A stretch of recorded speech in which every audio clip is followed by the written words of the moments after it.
Votre Bible dans Jean chapitre 20.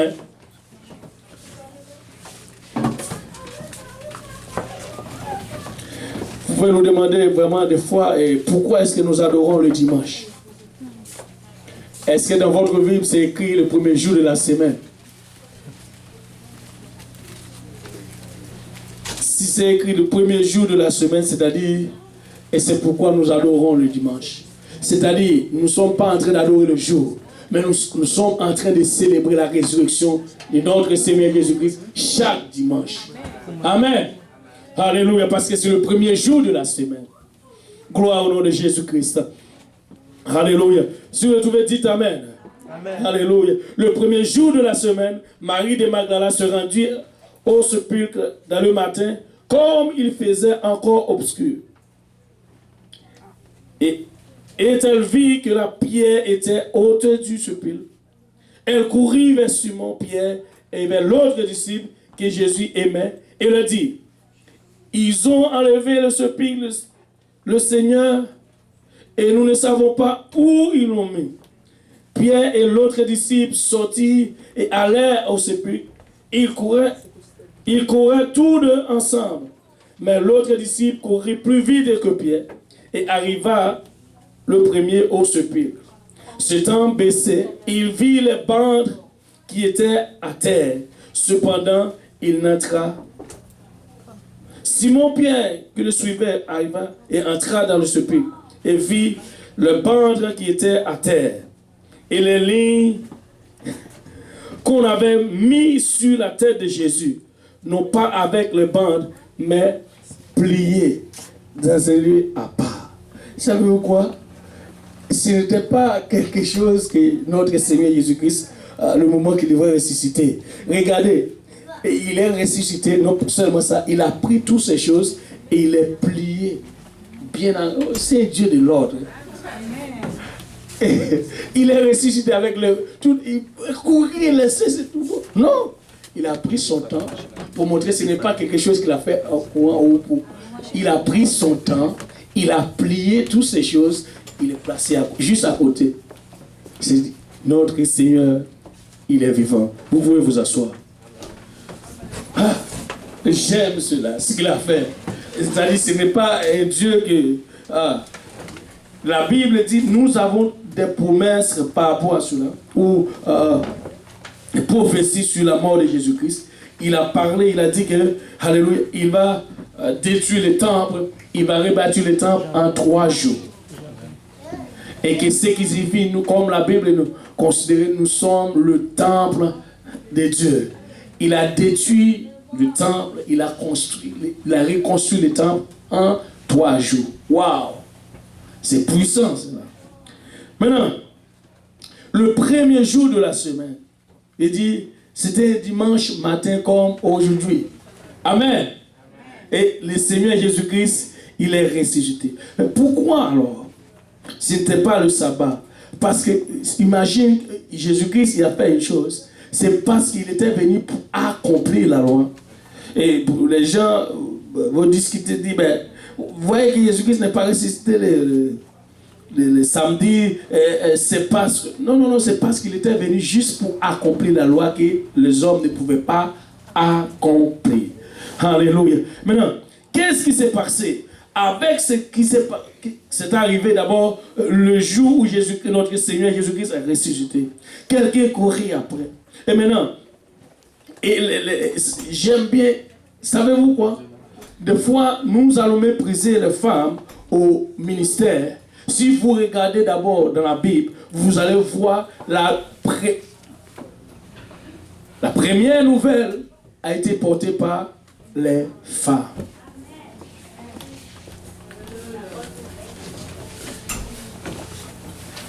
Mais tout simplement, comme vous pouvez voir, nous ici, comme la Bible aussi mentionné, nous n'allons pas tolérer des femmes aussi qui se mettent en désordre.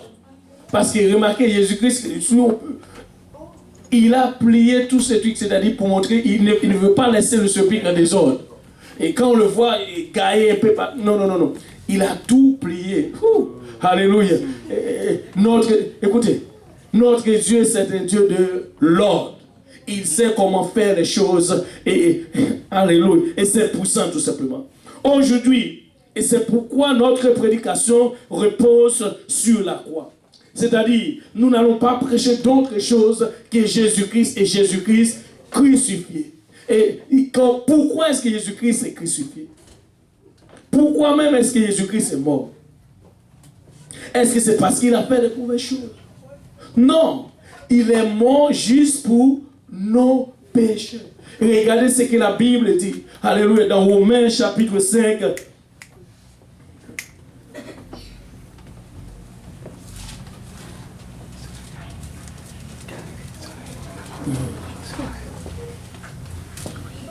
Il a volé mon verset tout à l'heure. Et il a lu mon verset. Oui. Bon, c'est bon. Romains chapitre 5.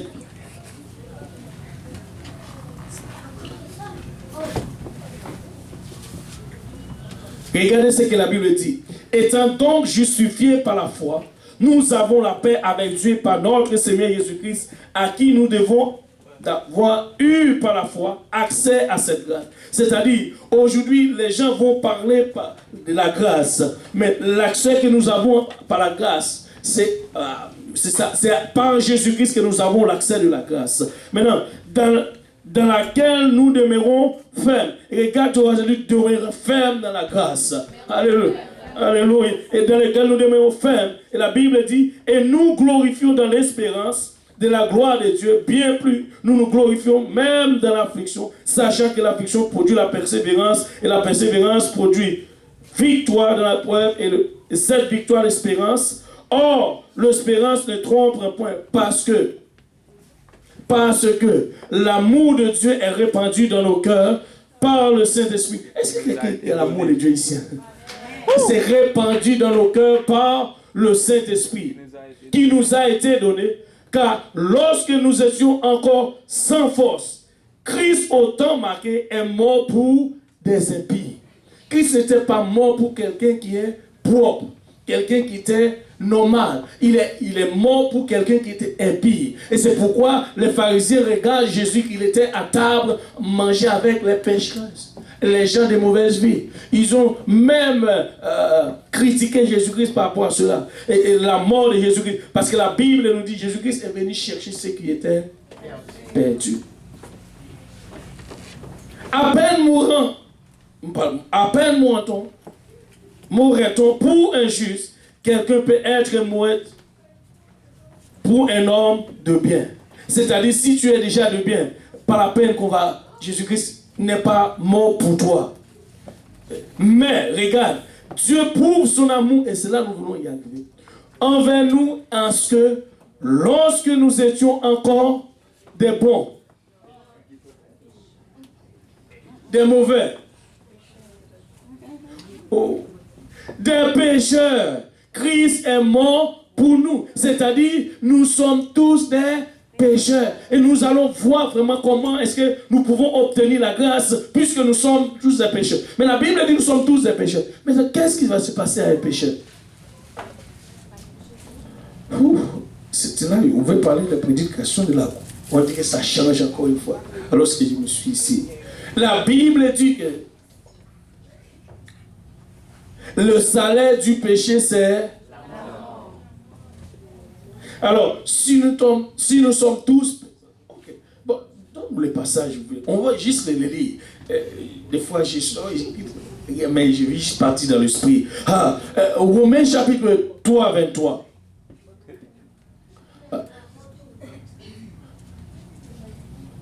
Tu me suis? J'espère. Combien qui ont péché? Combien? C'est-à-dire, tous ont péché et privé de la gloire de Dieu. C'est-à-dire, il n'y a pas une partie, Jésus-Christ, la Bible dit, tous ont péché. C'est-à-dire, et c'est pourquoi la Bible dit, Dieu a tant aimé le monde. C'est parce que tout le monde, mais pourquoi est-ce que tous ont péché? Il a dit dans Romains chapitre 5, dans le verset 12, 14, voilà.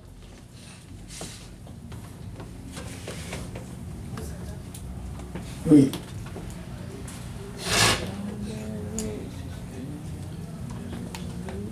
ce n'est pas parce que tu as fait rien de mal. Mais regardez d'où tu trouves cela. Ça vient de juste un héritage.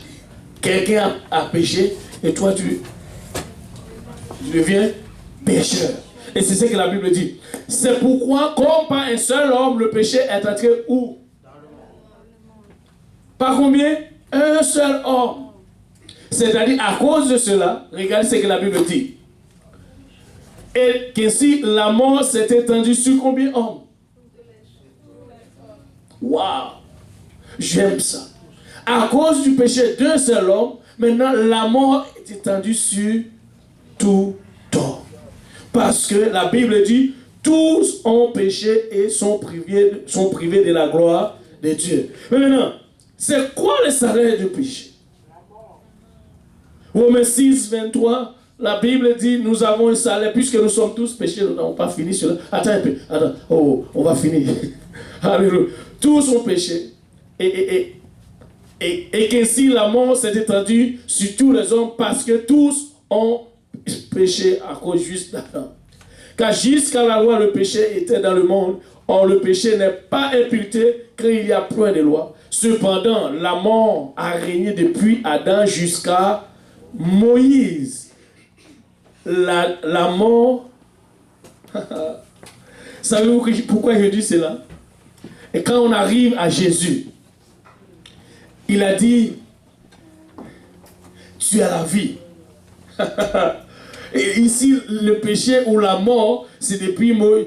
Je dis, mais comment est-ce que je vois que les gens, écoute, ceux qui sont en Christ, il n'y a plus de la mort, pas de la mort pour ces gens, personne.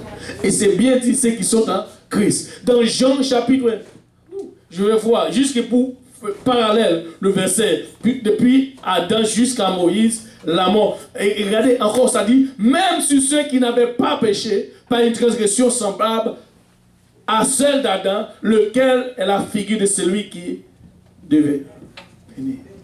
Même ceux qui n'ont pas péché, la Bible dit, la mort est régnée sur eux. Mais maintenant, regardez ce que Jésus-Christ a fait dans Jean chapitre 11. Regarde ce que Jésus-Christ a dit à partir du verset 33. En 23, pardon. Je dis Jean.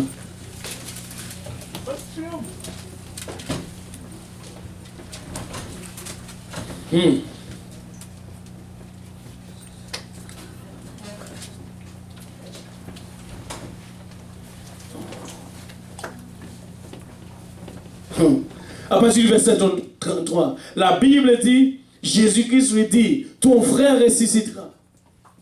Regardez la réponse de Marie. Je sais, lui répondit Marthe, il ressuscitera à la résurrection au dernier jour.